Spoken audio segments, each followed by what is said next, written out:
Hello friends, good evening.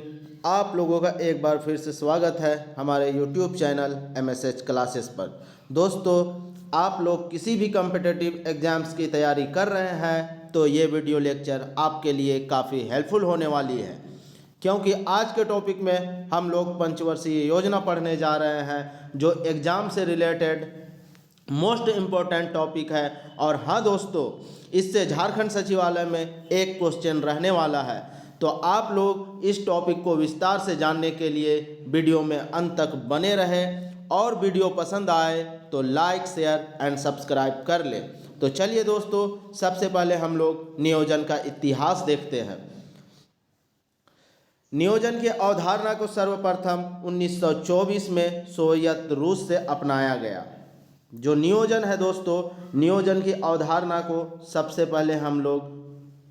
सबसे पहले अगर कोई अपनाया है तो वह सोवियत अपनाया है, सोवियत संघ अपनाया है, सोवियत संघ रूस, जिसने 1924 में अपनाया है। और मूल रूप में योजना समाजवाद की विशेषता है, और अगर देखा जाए तो यह जो योजना है, नियोजन है, वह समाजवाद की एक प्रमुख विशेषता मानी जाती है और जिसे 1924 में सोवियत संघ रूस ने अपनाया था।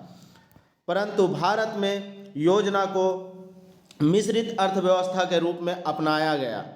भारत में योजना को समवर्ती सूची का विषय बनाया गया, जो कि संविधान के अनुच्छेद 246(3) में वर्णित 7वीं अनुसूची में है।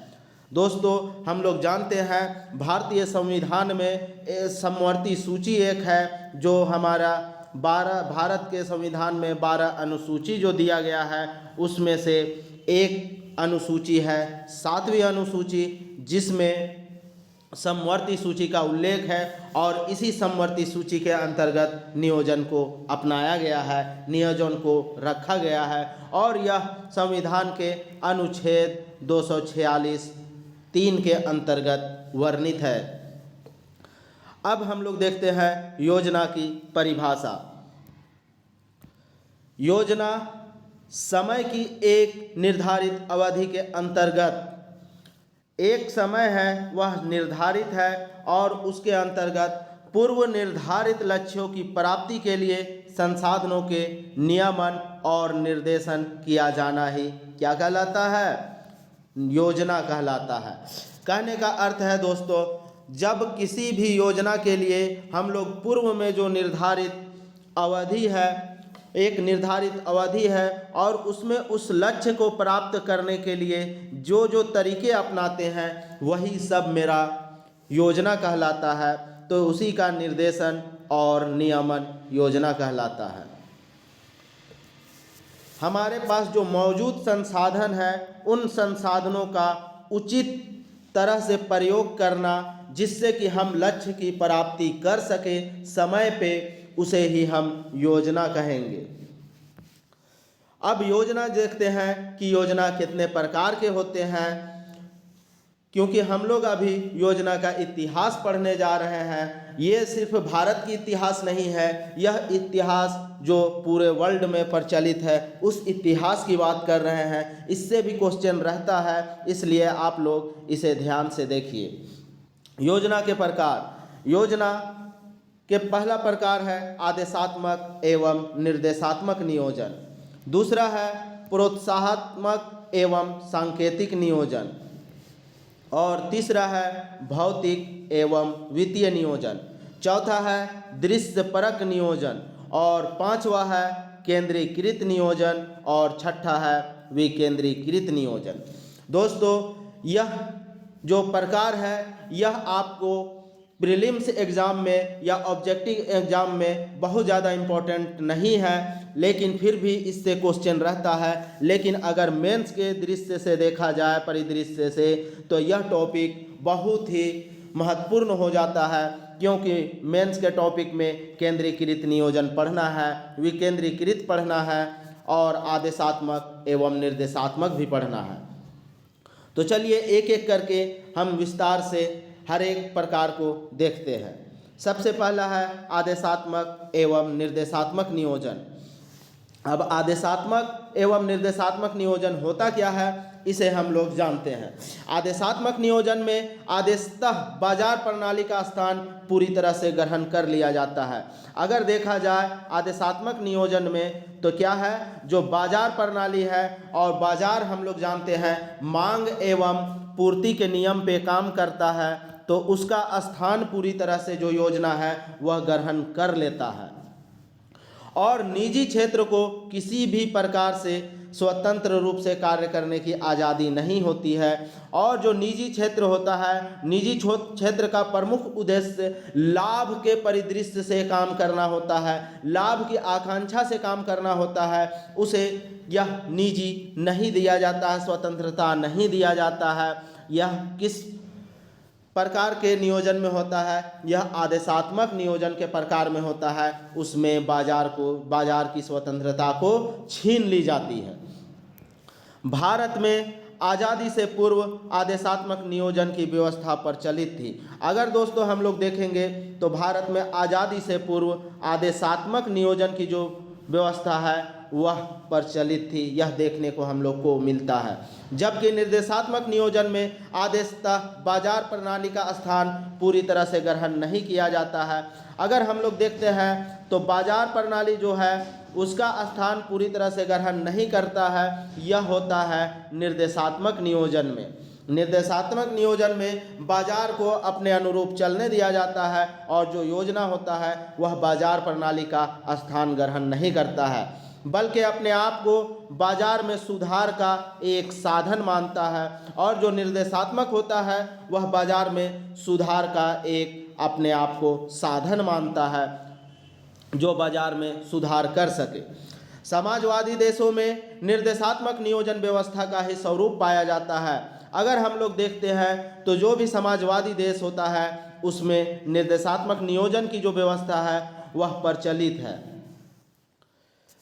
दोस्तों हम लोग जानते हैं कि 1991 से पूर्व वर्ल्ड में अगर विश्व में देखें तो विश्व में दो गुट थे आपस में, और वो दो गुट, एक गुट का अगुवाई जो एक गुट था समाजवादी देश और एक गुट था पूंजीवादी देश। और समाजवादी देश का जो अगुवाई करने वाला देश था वह था रूस। संयुक्त सोवियत संघ था दोस्तों, रूस था जो समाजवादी देश का अगुवाई कर रहा था, और पूंजीवादी एक होता है और पूंजीवादी देश की अगुवाई अमेरिका कर रहा था। इसमें बहुत सारे यूरोपियन देश भी शामिल थे। आगे देखते हैं इसके बारे में। भारत में 1991 से पूर्व जब हमारी अर्थव्यवस्था का स्वरूप समाजवाद प्रधान मिश्रित अर्थव्यवस्था था तो निर्देशात्मक नियोजन ही प्रचलित था। अगर हम लोग यह देखते हैं कि जब हमारा 1991 में, दोस्तों हम लोग जानते हैं 1991 में हमारे यहाँ आर्थिक सुधार लागू हुआ था, और आर्थिक सुधार से पहले अगर हम लोग देखते हैं तो हमारी जो अर्थव्यवस्था थी वह समाजवादी प्रधान होते हुए भी मिश्रित अर्थव्यवस्था को अपनाया गया था। मिश्रित कहने का अर्थ है दोस्तों जिसमें समाजवाद और पूंजीवाद दोनों के लक्षण समान रूप से उपलब्ध हो, उसे ही मिश्रित अर्थव्यवस्था कहते हैं। तो भारत में इन दोनों ही अर्थव्यवस्थाओं का मिश्रित रूप देखने को मिलता है, इसलिए भारतीय अर्थव्यवस्था को मिश्रित अर्थव्यवस्था की संज्ञा दी जाती है। तो यही मिश्रित अर्थव्यवस्था थी जो हमारे यहाँ 1991 से पूर्व निर्देशात्मक नियोजन के प्रचलन में थी। अब दूसरा प्रकार देखते हैं दोस्तों, प्रोत्साहनात्मक एवं सांकेतिक नियोजन। ये क्या होता है इसको हम लोग जानते हैं। प्रोत्साहनात्मक नियोजन में सरकार विभिन्न प्रकार की मौद्रिक नीतियों के माध्यम से प्रोत्साहन देने का कार्य करती है।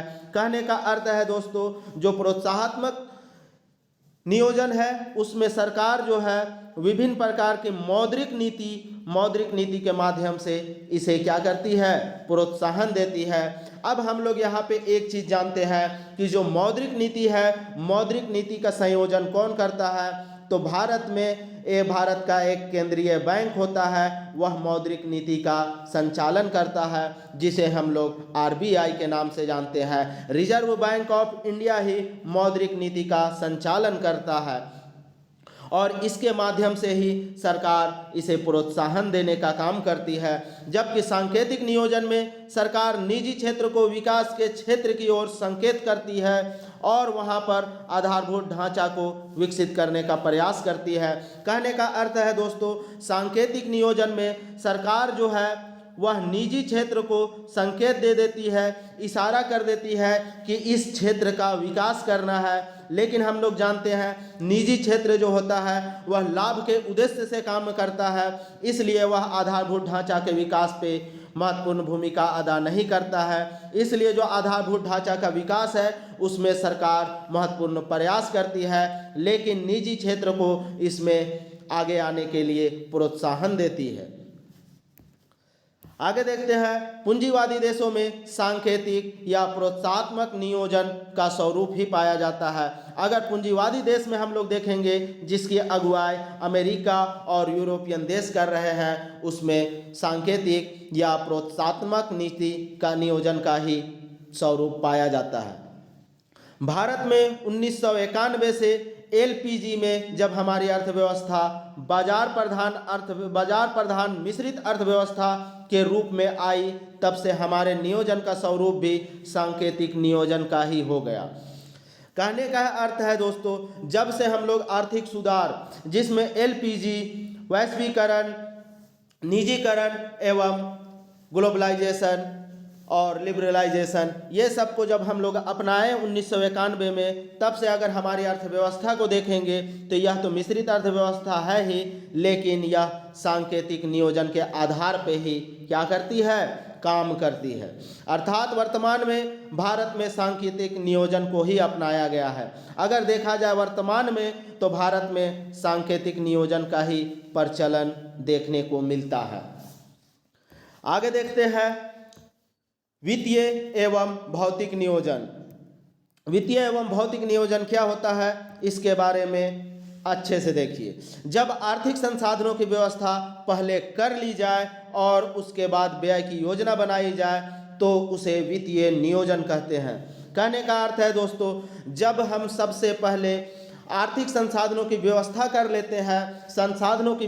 कर लेते हैं कि हमारा जो आर्थिक आमद है वह कहाँ से आएगा, उसके बाद हम व्यय की अवधारणा बनाते हैं, तो यही हमारा वित्तीय नियोजन कहलाता है। वित्तीय नियोजन के लिए पहले संसाधनों की मौजूदगी का पता लगाया जाता है, उसके बाद फिर हम वहाँ से उसका व्यय के लिए हर एक मद को अलग अलग बांटते हैं। यही मेरा वित्तीय नियोजन कहलाता है दोस्तों। जबकि इसके विपरीत जब व्यय की योजना पहले बना ली जाए और उसके बाद आर्थिक संसाधनों की व्यवस्था की जाए तो उसे भौतिक नियोजन कहते हैं।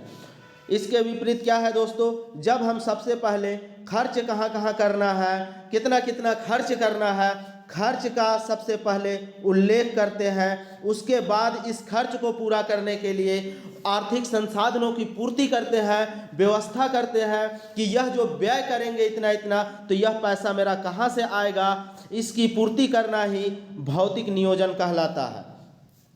अब हम लोग देखते हैं कि भारतीय योजना में वित्तीय और भौतिक नियोजन का सम्मिश्रण है। अगर हम लोग का देखा जाए योजना, जो पंचवर्षीय योजना हमारे यहाँ गति पर चल थी, तो उसमें हमारे यहाँ वित्तीय एवं भौतिक नियोजन का सम्मिश्रण देखने को मिलता है। परंतु पहली पंचवर्षीय योजना में जहां वित्तीय नियोजन को प्राथमिकता दी गई थी, अगर हम लोग देखेंगे तो प्रथम पंचवर्षीय योजना जो 1951 से लागू थी, उसमें वित्तीय नियोजन की व्यवस्था प्रचलित थी या उसको प्राथमिकता दी गई थी, जबकि द्वितीय पंचवर्षीय योजना से भौतिक नियोजन को प्राथमिकता दी जा रही है। कहने का अर्थ है दोस्तों कि जो हमारे यहाँ अभी तक 12वीं पंचवर्षीय योजना चली, उसमें से पहली योजना जो है वह सिर्फ भौतिक नियोजन के आधार पर चली थी, वित्तीय नियोजन के आधार पर चली थी। लेकिन जब दूसरी पंचवर्षीय योजना आई 1956 में, तो दूसरी पंचवर्षीय योजना से हमारे यहाँ भौतिक नियोजन को प्राथमिकता देने की बात कही गई और यही सत्य है। आगे देखते हैं अनवरत योजना। यह ऑब्जेक्टिव एग्जाम में भी बहुत ही महत्वपूर्ण टॉपिक है दोस्तों। यहाँ से क्वेश्चन बार बार पूछा जाता है। रेलवे का यह पेटेंट क्वेश्चन है। पीसीएस में भी यह हमेशा पूछा जाता है, यहाँ तक कि एसएससी में भी यहाँ से क्वेश्चन रहता है। तो और झारखंड में यहाँ से क्वेश्चन पूछा जा चुका है, जेपीएससी में भी पूछा जा चुका है, और झारखंड जो जेएसएससी है उससे में भी यह क्वेश्चन पूछा गया है। तो इसे आप ध्यान से देखिए। जो अनवरत योजना जिसे हम रोलिंग प्लान के नाम से जानते हैं, तो ये होता क्या है, इसकी अवधारणा किसने दी और इसे लोकप्रिय किसने बनाया, यही सब क्वेश्चन रहता है दोस्तों। तो रैगनर फ्रिश ने इसकी अवधारणा दी। अगर पूछा जाए कि जो अनवरत योजना है, रोलिंग प्लान है, उसका जनक किसे माना जाता है, तो उसका जनक रैगनर फ्रिश को माना जाता है दोस्तों। आप याद रखिए, रैगनर फ्रिश अनवरत योजना का जनक है, जबकि इसे लोकप्रिय बनाने का जो श्रेय जाता है वह गुरनार मिल्डाल को जाता है। गुरनार मिल्डाल जो है इसे लोकप्रिय बनाया। किसे लोकप्रिय बनाया, तो जो रोलिंग प्लान है उसे लोकप्रिय बनाने का श्रेय जो है वह गुरनार मिल्डाल को जाता है।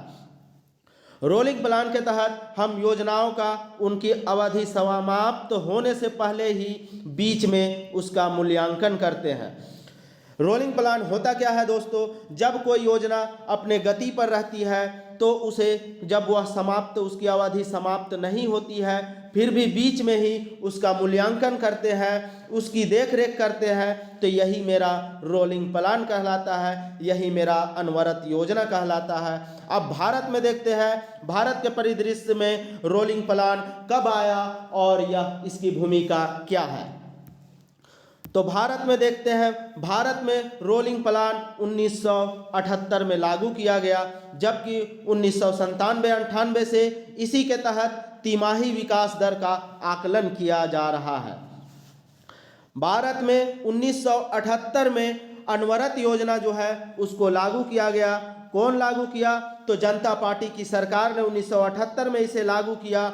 और इसका महत्वपूर्ण काम है कि वह जो योजना चल रही है वह योजना अपने सही अंजाम तक पहुंचने के लिए सही दिशा में गति कर रही है या नहीं कर रही है, इसी के लिए हम इसका आकलन करते हैं। तो इसे ही अनवरत योजना के नाम से जाना जाता है। और भारत में अगर देखा जाए कि प्रत्येक तिमाही विकास दर का जो हम लोग आकलन करते हैं, यह अनवरत योजना के अंतर्गत ही करते हैं। यह कब से किया जा रहा है, तो यह 1997-98 से किया जा रहा है। आप इसे याद रखें। नेक्स्ट है दृश्य परक एवं परिदृश्य योजना। यह अति दीर्घकालीन योजना है जिसमें 20-25 वर्षों से अधिक की योजना बनाई जाती है। अगर हम लोग देखते हैं दृश्य परक योजना में, तो दृश्य परक योजना में एक बहुत ही लंबी अवधि की योजना बनाई जाती है और वह उसकी अवधि होती है 20 से 25 वर्ष। इसमें क्या क्या होता है इसे देखते हैं, क्योंकि यही एग्जाम के परिदृश्य से सबसे महत्वपूर्ण है। यही वह टॉपिक है जहां से क्वेश्चन बनता है। इस प्रकार की योजना जनसंख्या नियंत्रण के लिए, गरीबी निवारण के लिए, बेरोजगारी दूर करने के लिए, शिशु मृत्यु दर में कमी करने के लिए और मातृत्व मृत्यु दर में कमी करने के लिए और बीमारी उन्मूलन के लिए यह योजना बनाई जाती है, जो अनवरत योजना के नाम से जाना जाता है। तो दोस्तों, कभी पूछ दे कि अनवरत योजना किस किस क्षेत्र में लागू है या इनमें से अनवरत योजना किसके लिए बनाई जाती है, तो आपको याद रखना है जनसंख्या नियंत्रण, गरीबी निवारण, बेरोजगारी दूर करना, शिशु मृत्यु दर में कमी करना, मातृत्व मृत्यु दर में कमी करना और बीमारी को खत्म करना। इन सभी जो परिदृश्य है, ये इन सभी जो टॉपिक है, इनसे ही अनवरत योजना बनाई जाती है इनके लिए और इनके बारे में देखा जाता है। और जब यह योजना 20 से 25 वर्ष के लिए बनाई जाती है, लेकिन बीच में देखा जाता है क्या यह योजना सही तरीके से कार्य कर रही है या नहीं, इसे ही हम लोग अनवरत योजना या रोलिंग प्लान के नाम से जानते हैं। आगे देखते हैं केंद्रीकृत एवं विकेंद्रीकृत नियोजन। यह बहुत ही इंपॉर्टेंट है दोस्तों, इसे VVI के अंतर्गत रखिए आप लोग। VVI क्योंकि यह अगर मेंस के परिदृश्य से देखा जाए तो यह बहुत ही महत्वपूर्ण टॉपिक है। यह क्वेश्चन रहता ही है, अगर देखा जाए छठा जेपीएससी मेंस में तो मेंस में यहाँ से क्वेश्चन था। और यह 3 जगह काम करता है दोस्तों। एक है लोक प्रशासन के क्षेत्र में भी, यह लोक प्रशासन वाला जो सब्जेक्ट है उसमें भी यह टॉपिक है, इकोनॉमिक्स में भी यह टॉपिक है, और हमारा इंडियन पॉलिटी में भी यह टॉपिक है। तो यह 3 जगह का कवर करता है, इसलिए आप लोग इसे ध्यान से देखिए। जब योजनाओं का निर्माण केंद्रीय प्राधिकरण द्वारा, अब केंद्रीय प्राधिकरण में कौन कौन आएगा, तो केंद्रीय प्राधिकरण में केंद्र और राज्य सरकार दोनों शामिल होते हैं। तो केंद्रीय प्राधिकरण द्वारा इसका निर्माण किया जाता है और उसे लागू करने के लिए छोटी इकाई जो होती है वह ग्राम पंचायत, उसको क्या कर दिया जाता है, प्रेषित कर दिया जाता है, उसे दे दिया जाता है लागू करने के लिए। तो यही मेरा केंद्रीकृत नियोजन कहलाता है। केंद्रीकृत नियोजन में इसको सामान्य अर्थों में देखिए क्या होता है।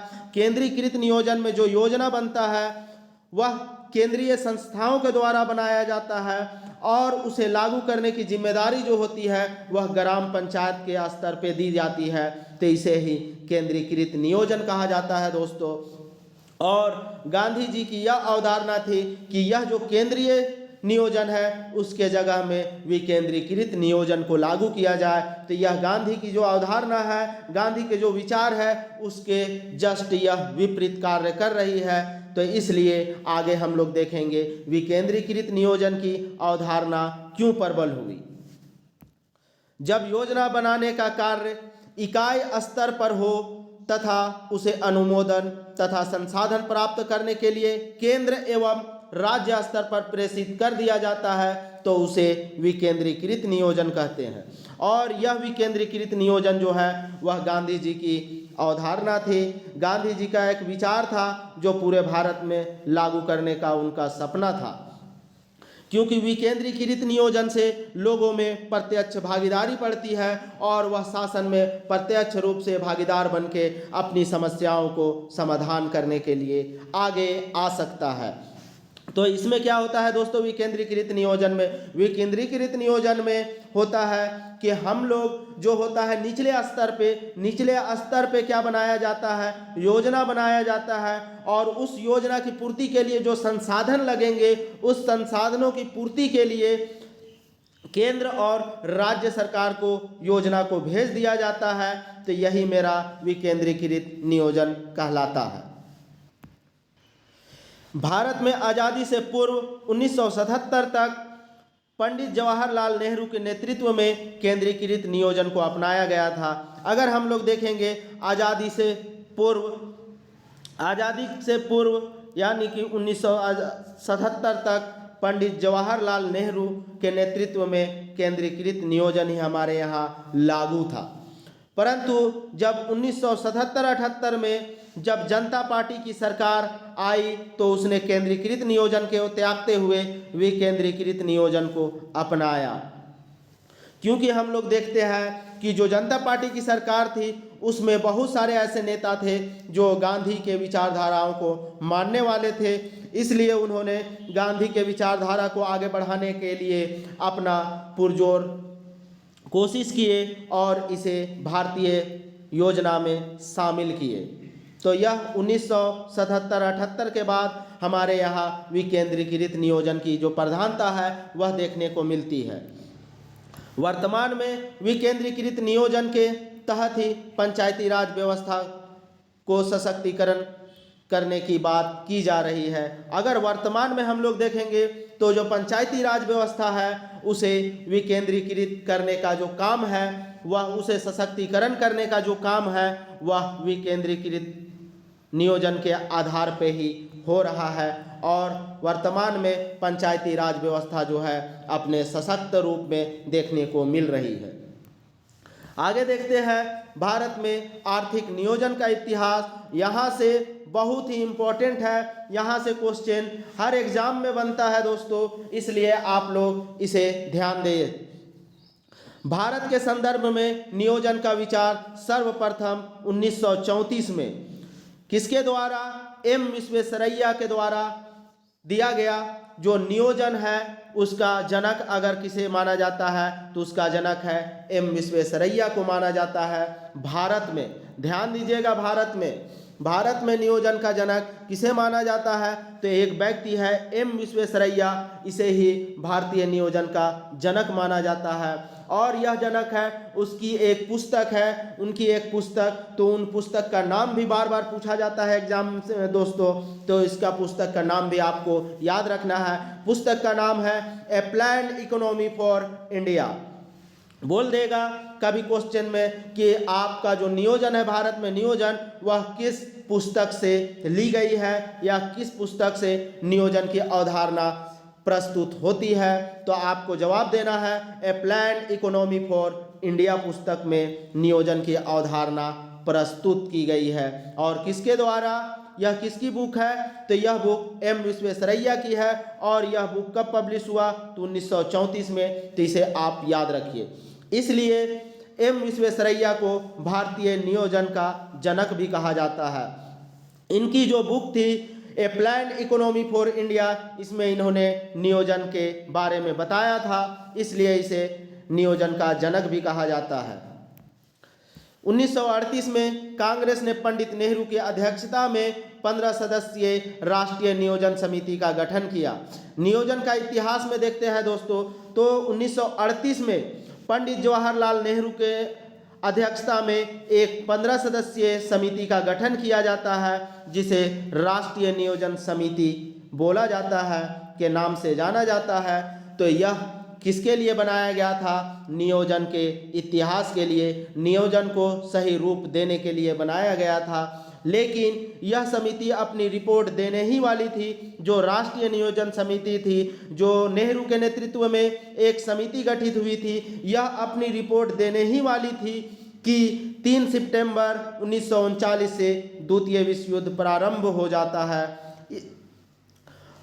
द्वितीय विश्व युद्ध जब प्रारंभ हो जाता है तो यह जो राष्ट्रीय समिति था, राष्ट्रीय नियोजन समिति, इन्होंने अपना रिपोर्ट नहीं दे पाया, जिसके कारण नियोजन को हम लोग संवैधानिक दर्जा या नियोजन को पूरी तरह से अपना नहीं सके। तो इसीलिए यह जो राष्ट्रीय नियोजन समिति था यह फेल हो जाता है। इसी बीच 1941 में रामास्वामी मुदलियार ने मुदलियार योजना प्रस्तुत की।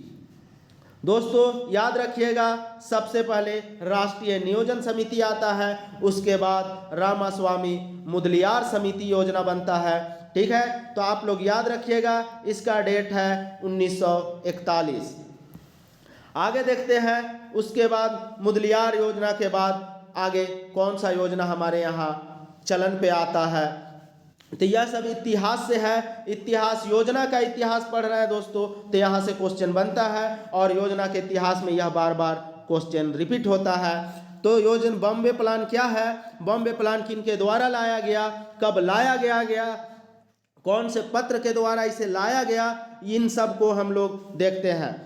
1942 में बम्बई के 8 उद्योगपति, 1942 दोस्तों याद रखिएगा, और हम लोग जानते भी हैं 1942 भारतीय इतिहास का एक महत्वपूर्ण घटना है। 1942 में जो भारत छोड़ो आंदोलन के नाम से जाना जाता है, उसमें उसी डेट में हमारे यहाँ बम्बई का जो है 8 उद्योगपतियों ने आर्थिक विकास समिति बनाई।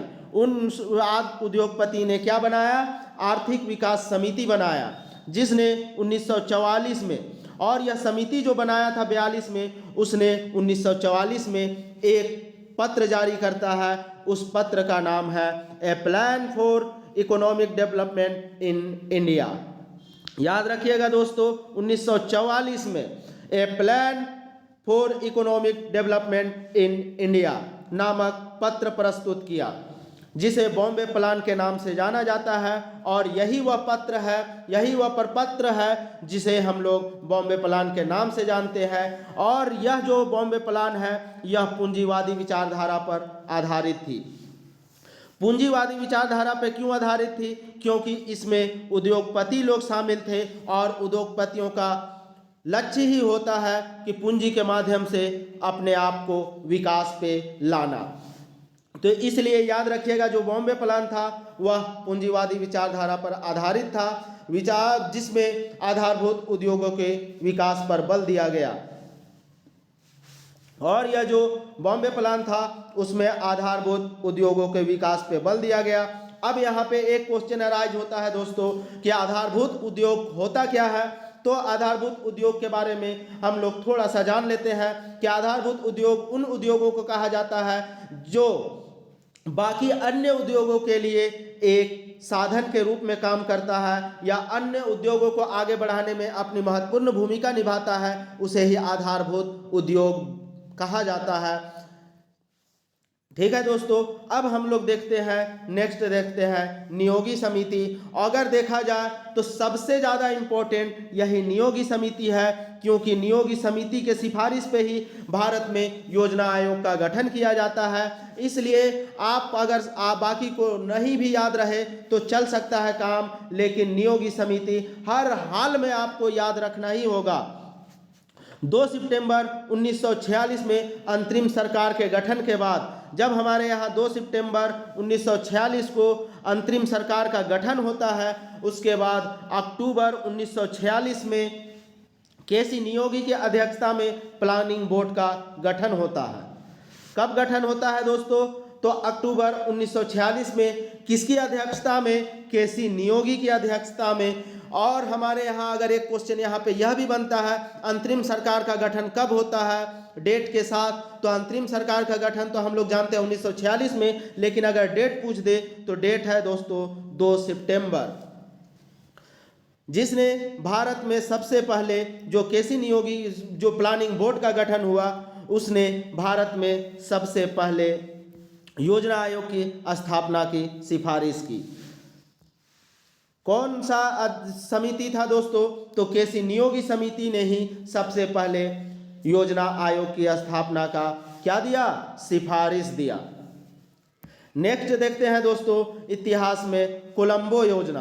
कोलंबो योजना क्या है इसके बारे में देखते हैं। 1950 में कोलंबो में राष्ट्रमंडल क्या होता है इसके बारे में देख लीजिए। ब्रिटेन के पूर्व औपनिवेशिक देश जिसके अध्यक्ष ब्रिटेन की महारानी होती है के सदस्य देशों का सम्मेलन हुआ, यहाँ भी योजना आयोग की स्थापना की बात की गई। राष्ट्रमंडल देश होता क्या है दोस्तों, इसे आप लोग ध्यान दीजिए, यह रेलवे का पेटेंट क्वेश्चन है। रेलवे में बार बार यह क्वेश्चन पूछा जाता है और CBT 2 में भी, अभी जो NTPC का CBT 2 होगा उसमें भी यह क्वेश्चन पूछा जा सकता है। तो यह है कि जो भी ब्रिटेन का कभी ना कभी गुलाम रहा हो, गुलाम देश, उसे ही राष्ट्रमंडल देश के नाम से जानते हैं। तो राष्ट्रमंडल देश कब का जो कोलंबो योजना था जो मेरा, वह 1950 में आया और इसमें राष्ट्रमंडल के देश जो होते हैं इन लोगों का सदस्यों का एक सम्मेलन होता है और इस सम्मेलन में ही भारत के लिए क्या कहा गया कि एक योजना आयोग की स्थापना की बात की गई। ठीक है, अब एक क्वेश्चन यहाँ पे यह भी पूछा जाता है कि जो राष्ट्रमंडल देश होता है उसका अध्यक्ष कौन होता है? तो आपको याद रखना है ब्रिटेन की महारानी उसकी अध्यक्ष होती है। इस तरह से हम लोग योजना का इतिहास देखें। नेक्स्ट लेक्चर में दोस्तों हम लोग पंचवर्षीय योजना को देखेंगे और पंचवर्षीय योजना से संबंधित बहुत सारे प्रश्न हर एक एग्जाम में आते हैं। तो इसके लिए आपको हमारे चैनल को सब्सक्राइब कर लेना है और नेक्स्ट लेक्चर में आपको पंचवर्षीय योजना एक एक करके विस्तार से आपको देखने को मिलेगा। तो इसके लिए आपको वीडियो को सब्सक्राइब कर लेना है, चैनल को सब्सक्राइब कर लेना है और लोगों ज़्यादा से ज़्यादा लोगों तक इसे शेयर भी करना है दोस्तों। वीडियो में अंत तक बने रहने के लिए आप लोगों का